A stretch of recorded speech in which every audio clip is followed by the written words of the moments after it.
Assalomu alaykum. Men ismim Jaloliddin Abdurahmonov. Xo'p, Shaktual loyihasining CEOsi bo'laman. Xo'p, bizning loyihamiz, qisqacha tushuntirib o'taman. Hozirgi pentesting jarayonini avtomatlashtirish, AI orqali amalga oshirish. Nima uchun bu muhim? Hozirgi kunda muhim. Hozirgi kunda kiberxavfsizlik tomonidan saytlarning ilovalarining zaifligi ko'payib bormoqda, chunki ko'proq AI lardan foydalanganim uchun va e'tibor bermay qo'yganimiz uchun. Xo'p, biz nima qilamiz?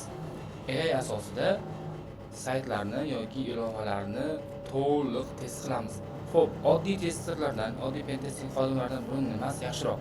Biz faqat saytning serverdagi zaifligini emas, uni topolsak kodlarigacha kirib ko'rib, kodlarni ham test qilib bera olamiz.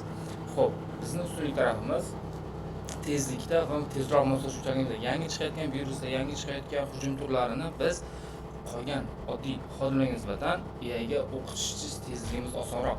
Biz unga tezroq o'qitamiz, tezroq tushuntiramiz va o'z miyasida shu yer yuzida qancha hujum turlari bo'lsa, bularni barchasini saqlashga imkoniyatimiz bor.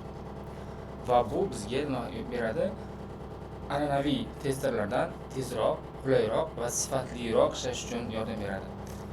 Sizlar bilan Shaktual loyihasining CEOsi Jaloliddin Abdurahmonov bo'ldi.